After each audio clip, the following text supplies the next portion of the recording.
So now we're going to see how we can do a resale. This is a mid-month resale.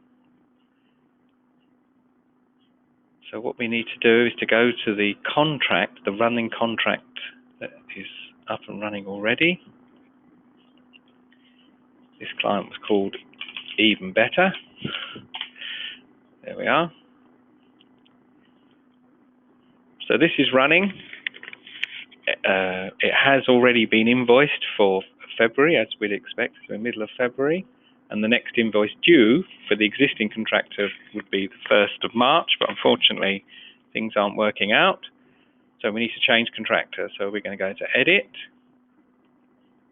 So we need to end this running contract for the current contractor, and we need to enter in the day that the new contractor started. Then we're going to save.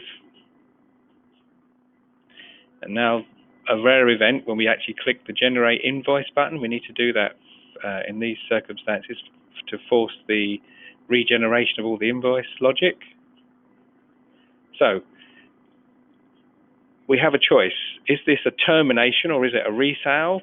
The default is to assume a resale. If it's a termination, you can just click No there and submit, and it will create a partial credit for the rest of the month.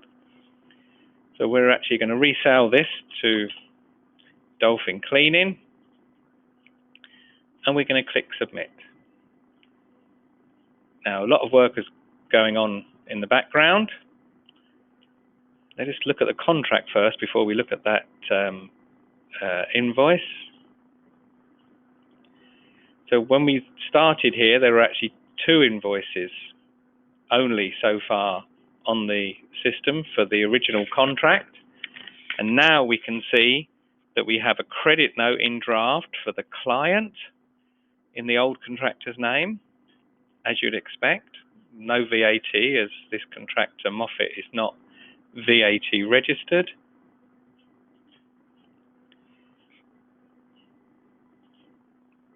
There's a credit note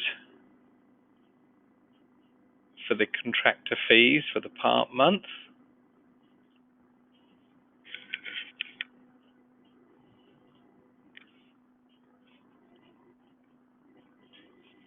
And that is the full month's invoicing fees. Yeah, so there's full months when the thing was created, and then we've credited. So originally, in the 1st of February, the system generated the customer invoice and the draft sales order for the fees for the whole month.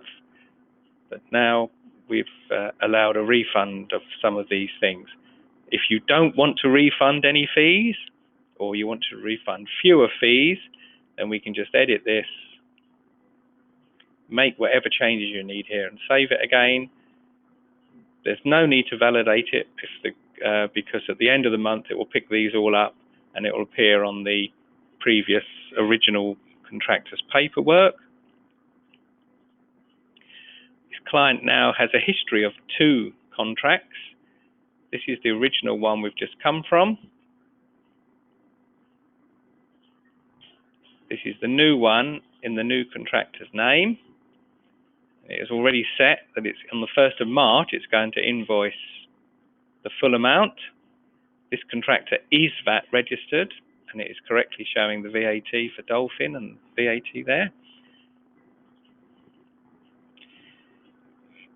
So this has generated 2 invoices, again in draft. This is the new contractor's contract sales invoice, which you can confirm or alter. These contract sales invoices are exactly the same as a Janny invoice or even a client cleaning invoice, but instead of posting to, you'd normally expect this to post to creditor's controlled account, in other words, so it adds to the age debt, so the customer would need to pay it. Can you see here?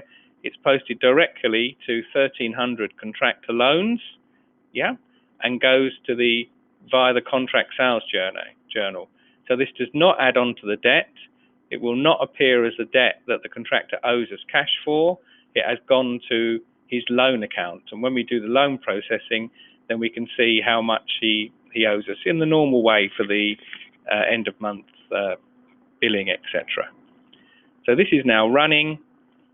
All this history has been recorded. If we were to go just to look at the partner record for even better,